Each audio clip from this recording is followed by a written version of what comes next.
Welcome back to the D2C Slingshot podcast. I'm your host, Lockie Thompson, and I'm also the founder of Social Slingshot, a paid advertising agency. This podcast is your go-to resource for entrepreneurs seeking insights from industry leaders and experts. If you have magically stumbled across this podcast, then I'm truly grateful that you've chosen to listen. If you have any specific questions or topics you'd like us to cover, then don't hesitate to reach out to me on Instagram at Lockie Social Slingshot. While this podcast is tailored to the broader e-commerce community, if you are ever in need of direct marketing assistance, then Social Slingshot is here to help. Our mission is to drive as much success for as many e-commerce brands as possible by being the most results-driven and client-focused agency on the market. Now, with all that boring admin stuff taken care of, let's jump into today's episode. G'day everyone, welcome back to the D2C Slingshot podcast. Today I'm joined with Yii Ying, the co-founder of Vivianly. Welcome to the show. Thank you. Thank you so much for having me. Awesome. No worries at all. Very excited to have you on as a guest today. Do you just want to quickly give us a rundown on how you got started with Vivianly and the origin story behind your brand? Yeah. So I'm actually the co-founder for Vivianly. Vivianly started off on Amazon in 2018 by two other founders, and I joined later on in late 2022. Vivianly is basically a company where we specialize in handmade high heels. We are starting to get more and more into, maybe like flats and all that too, but mainly high heels. And our vision is to make sure that women feel confident when they're wearing our shoes, styling them and making sure that they're also affordable as well, because we are also the manufacturer for Vivianly. So we have the factory behind us and all that. So, which is why we can keep the price at a relatively reasonable price point, but still keeping the quality really good. And yeah. Yeah, for sure. And you've done an absolutely fantastic job. You sold almost or over 500,000 pairs of shoes, which is absolutely incredible. In just it's around 8 years now, 6 years, just looking at the date. So it's quite a quick growth phase that you've gone through so far. Yeah, thank you so much. Yeah. So I think the sales on Amazon, I would say that we are kind of lucky. Obviously, we put in the hard work as well, but what happened was actually one of our, I guess, bestseller. There are one of those clear heels, the ones that looks like, Cinderella glass slippers.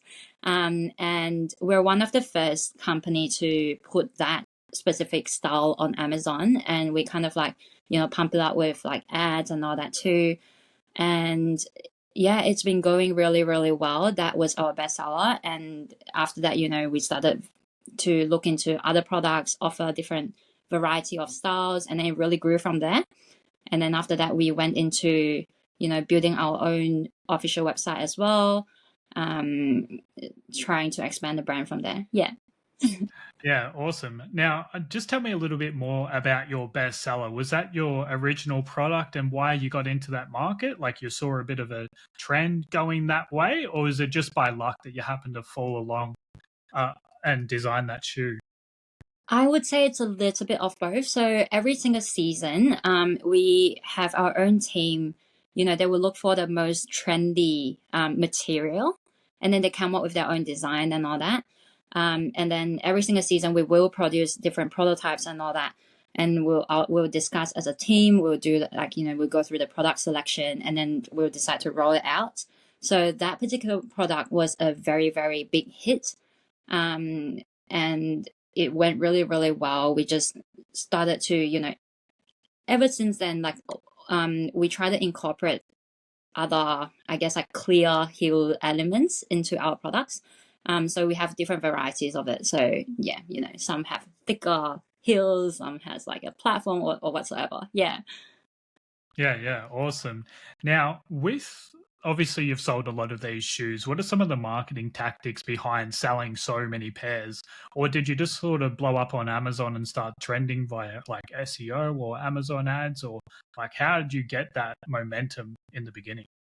So I guess for that particular product, it was luck but at the same time also, a combination of everything really. We did a lot of Amazon ads. our A cost on Amazon, I would say on average is about 22%, and our ROAS is 4.5 around there, which is really high. And yeah, so with Amazon ads, we did a lot of keyword research. We really optimize it, every single product and all that. And then we also did a few, like a little bit of Facebook ads, but mainly we're focusing on Amazon.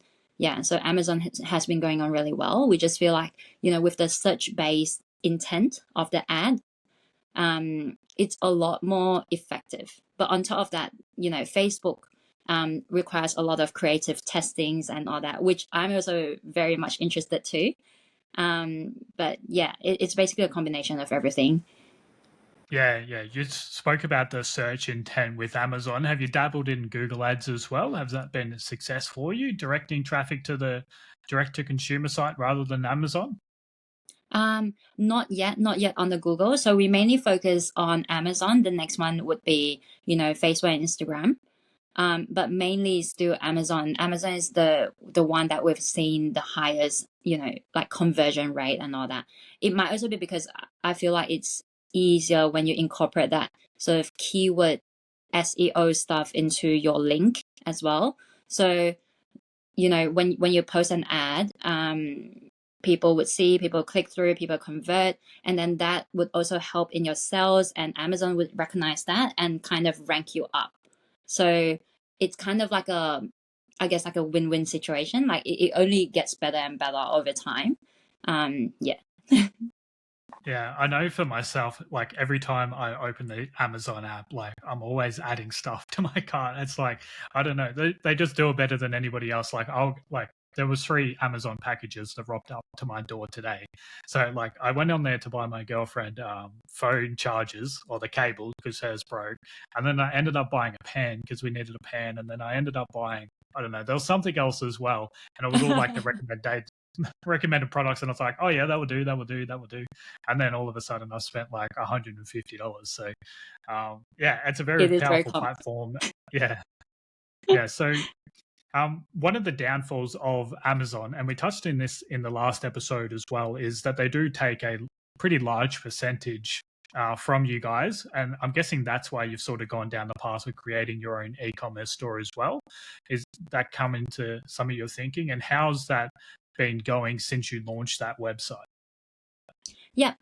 So it's been going pretty well. I think it will definitely take some time for us to, I wouldn't say replace, but kind of, have that sort of traction going on as well with, because there are two very different things in the sense that Amazon, you are basically selling on a marketplace. You don't have to really worry about traffic. All you have to worry about is, how do I get people to click on my ad? How do I rank up the SEO? That's basically all you need to really think about. But whereas when you have your own official website, like I said, which is why we kind of, tap into Facebook ads or Instagram ads, you have to create your own traffic. You have to somehow think about, where do I get all these customers from?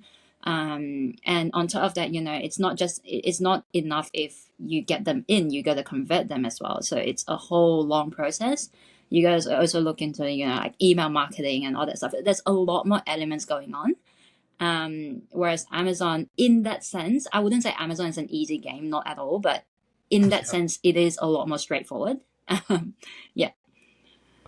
Yeah, cool. Yeah, there's a whole different ball game between each and every platform. Even going from Facebook to Instagram, like they're completely different platforms from my point of view. It's like I see like Facebook, like how I personally use it as like sort of a news feed. Like that's where I go for a little bit of entertainment and that sort of thing. And then over on Instagram, it's like all like self-development business stuff. So they're even two completely different things for me as well. So they look viewed as the same thing as well. So yeah, it's funny how different platforms produce different results. Definitely. I think so too. Yeah. Yeah. And what about your role in Vivianly? So you're a co-founder. What does your like day-to-day look like on your end? So my day to day, a lot of people, I get asked this question a lot actually. Not because, of my role for Vivianly, but also because of my other aspect in life as well, that I'm a classical musician, I'm a classical pianist. I also own MusoHunt and MusoLearn, which is a platform where I introduce music teachers to music students and all that. So my day-to-day in life, it's very different every single day. Honestly, a lot of the times it depends on what I feel like on the day. The beauty about having your own businesses is that you kind of set the deadline for yourself, which is great.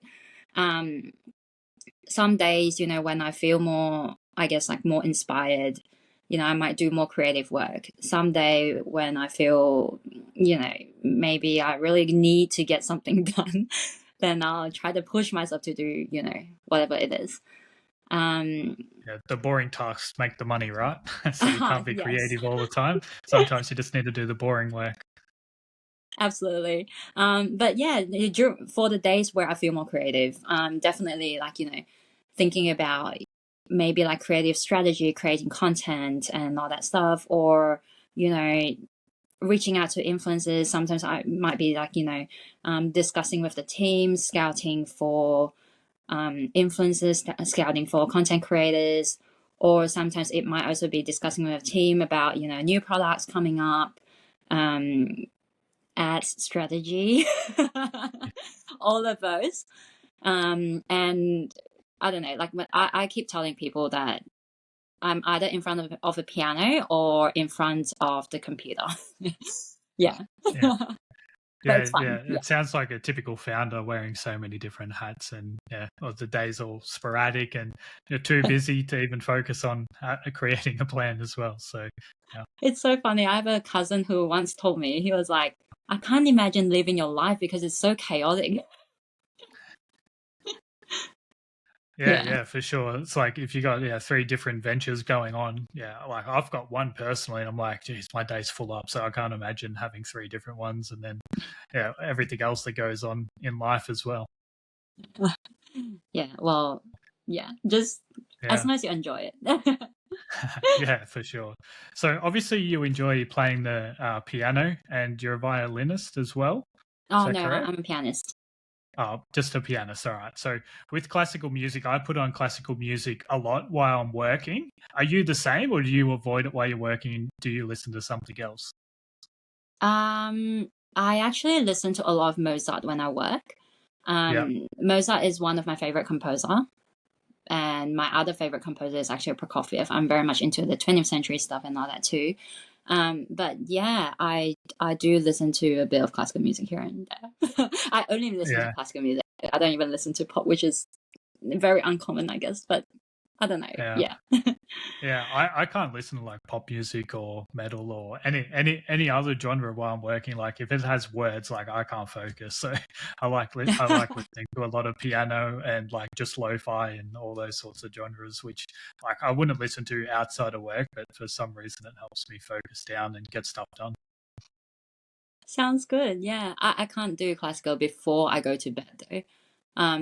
I actually will lose sleep because I'll be thinking about, oh, how do I phrase this? How do I, I'll be like, oh, that's exciting, Yeah.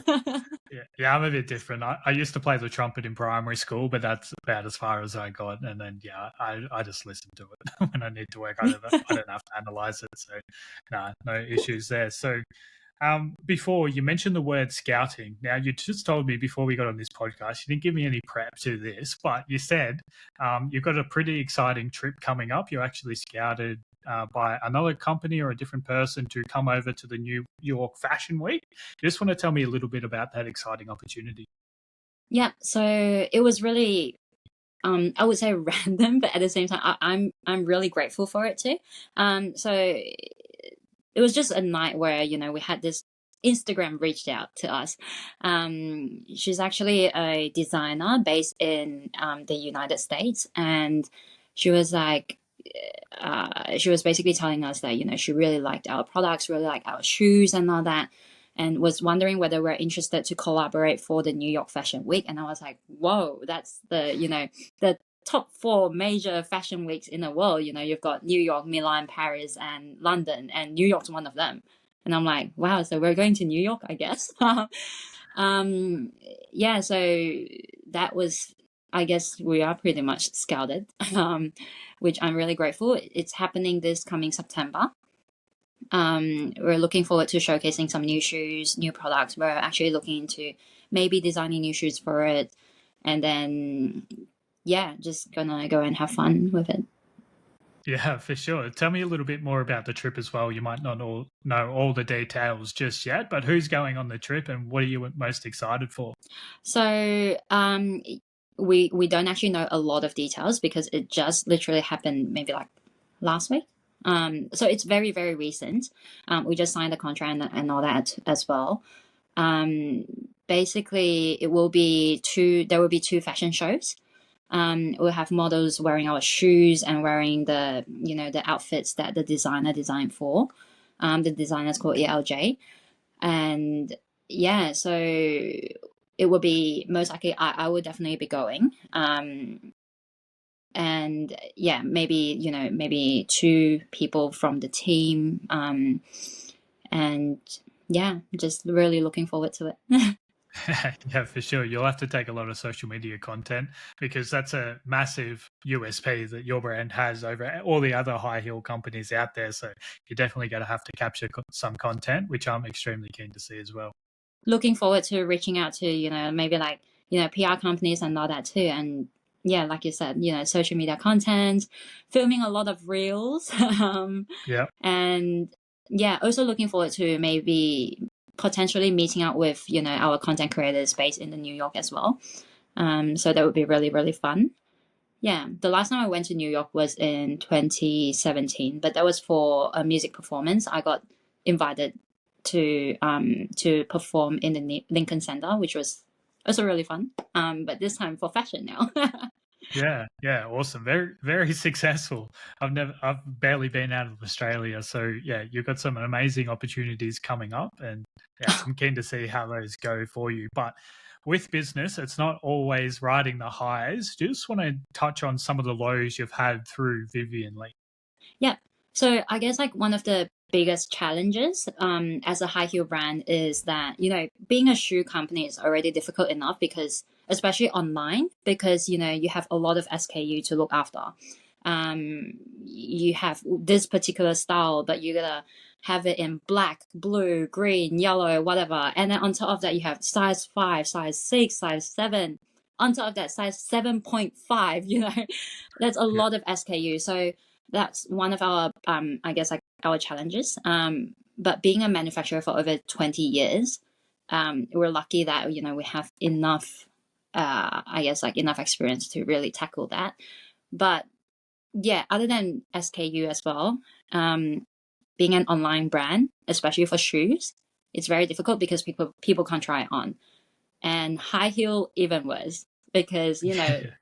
high heel gives, as most people know, high heel would be quite painful to wear if you don't actually have a really well designed, I guess, like high heel ergonomics and all that stuff. So it is it has been a challenge trying to convince people, that this is worth your money. It's handmade. It's affordable. Blah blah blah. Because people tend to have that sort of mindset that it's it's relatively affordable. It might not be comfortable. Mm. People would kind of have that sort of mindset. So it's also just about keeping our values true, but at the same time also making sure that we, I guess, would always come up with ideas on persuading people on that, convincing people on that. So what we did was we reach out to influencers, reach out to content creators. We also film videos, photos using that sort of, I guess, visual aspect to it to really convince people on that. That has been one of our main thing. And another challenge that I would say was, I guess, like during the pandemic, when most people can't work. So and especially when we have the factory as well, we had to really scale down. So during the pandemic, it was actually really good because e-commerce was booming. But it got to a point where, oh no, so we will be out of stock, now what? So we had to kind of like scale down after that.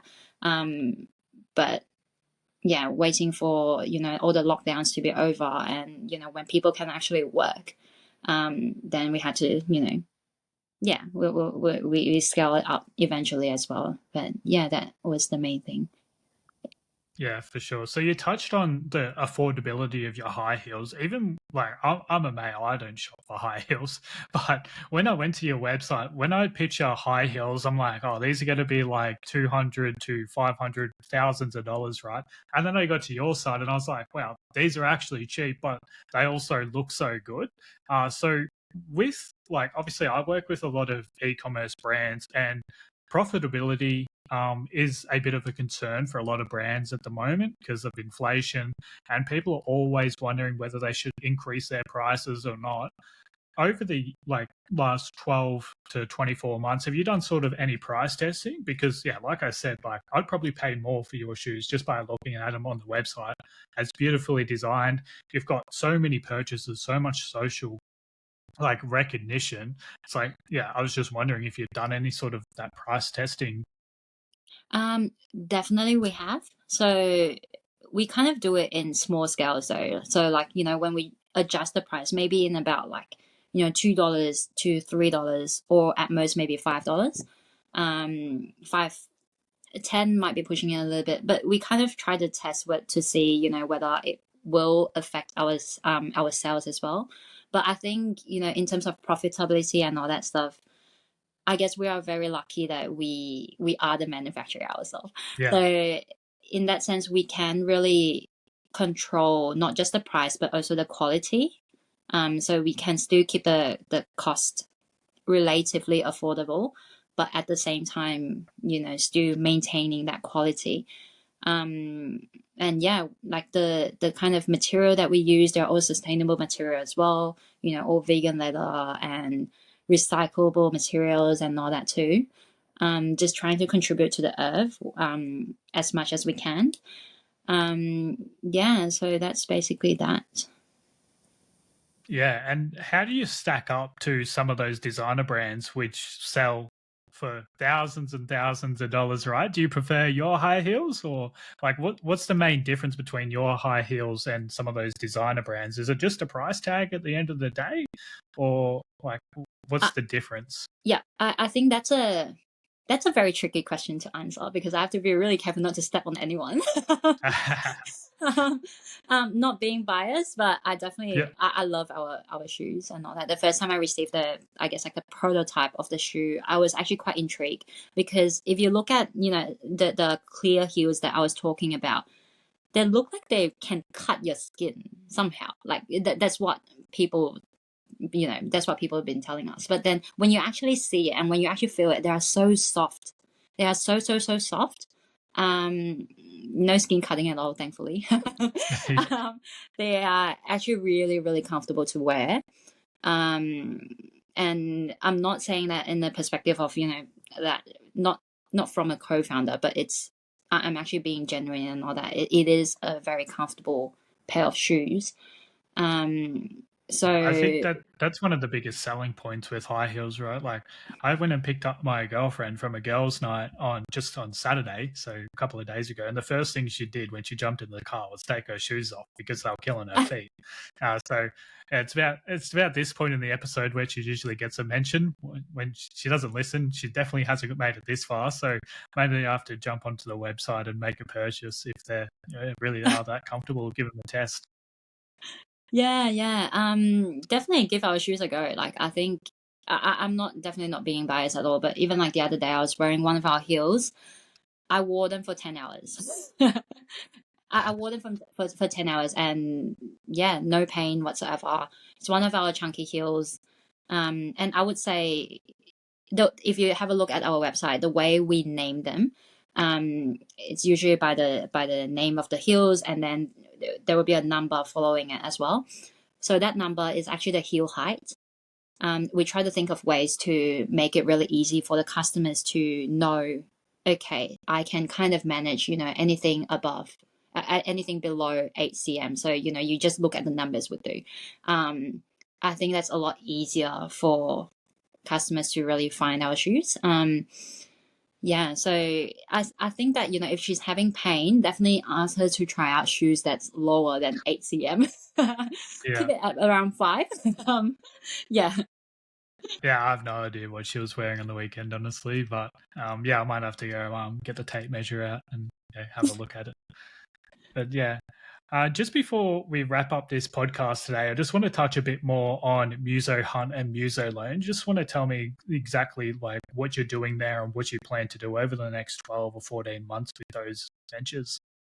Yeah. So Muso Hunt, like I said before, it is a platform where I introduce music teachers to music students. So I am a piano teacher as well.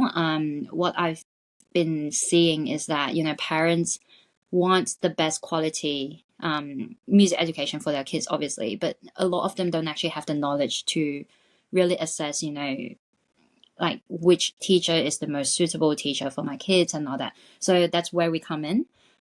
We screen through the teachers, making sure that they're qualified, making sure that they know what they're doing, and yeah, we introduce them to the students. But at the same time, we also want to be supporting the teachers as well. So we let the teachers set their own rates, their own hours, and their own venue as well. And if they ever get any students that don't really feel like teaching, we will tell them, like, just let us know. The worst case scenario, we're just gonna refer that student to another teacher. Or we rather let the student go than having a teacher feeling uncomfortable. So that's our value. With MusoLearn, it's an app that we just recently launched. It's all things to do with, I guess, like music theory, music history, oral, like oral skills and all that. Like basically everything that you can think about, we try to put it in. So it's subscription based. Parents would get to pay, just a very, very small amount per month, and they get access to all of our videos. And on top of that, they also get direct chat access to the teachers as well. So which can be, I guess, really cost effective for the parents too, because when you hire a music theory teacher one-on-one, you'll be looking at about $70 to $80 per hour. Whereas for us, it's basically, at the moment, promotions going on, $249 per year for the entire year. Yeah. Yeah, that's absolutely incredible. And I know for myself, being from the country, and I don't know if we're recording, but I said that I used to play the trumpet, right? And like being from the country, you don't get as many opportunities. You don't have access to the talent pool you might have in some of the major cities like Melbourne, Sydney here in Australia, or even bigger ones overseas, right? So your app sounds like it can connect you with the top tier talent. Yeah, definitely. Our app is basically, well, there are mostly pre-recorded lessons, but even then, you get to watch all the videos at your own time, and you get to do the quizzes, you get to, download worksheets and all that. But at the same time, if you have any questions, you can always reach out to our teachers. So that's one good thing about it. Yeah.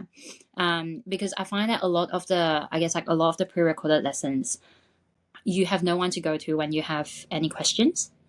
So, and here in Australia, everyone does AMEB, the music exam, or even there might be other examination boards as well. But then they need to get their theory exam done in order to keep going up their grades. Yeah, Okay. so that's where we try to help them. Yeah. Yeah, awesome. Yeah, so it sounds like many of the online courses that I brought. So yeah, I like that because you can go at your own pace, and it's not every Tuesday at 7 p.m. at night. And if it's cold and shitty weather in Melbourne, where you're based at the moment, it's like you don't feel like going out. So you can sit in the comfort of your own home and learn any musical instrument that you want. So it sounds Yeah, definitely. Yeah. Yeah, cool. Well, just before we wrap this up, I just want to give a quick shout out to a couple of businesses where people can buy from you and then also interact with yourself if they want to connect. Sorry, say that again. You just want to give a quick shout out to the businesses where people can buy from you, websites, social medias, and interact with you. Just want to Sorry. Just like where can people find you and interact with you? Like a website, social Right. media? Yep. So people can find us on Instagram and Facebook at Vivianly Shu. So VIVIANLYSHOU. And you can also go on our website, vivianlyshoes.com with an S at the end. And you can also search on Amazon for us as well. We mainly sell to the US market on Amazon. But on our website, we're definitely available to ship to, Australia, UK, Canada, and all that. Yeah. And MusoHunt and MusoLearn is basically, you can search us on Instagram as well, and also on website, musohunt.com and musolearn.com. Awesome. Thank you so much for coming on today. I really enjoyed this episode. And Thank I'll you. Thank you see so much for having everybody me. on the next one. Hey, D2C Slingshot listeners, unfortunately today's episode has come to an end. If you did make it this far, I'm pretty sure you enjoyed the episode, so make sure to smash the like, follow, or even subscribe button. Any feedback or engagement really does help us grow. Now, if you do have any questions or insights that you would like to share, then message me on Instagram at LockieSocialSlingshot. Thank you for listening, and I'll see you on the next one.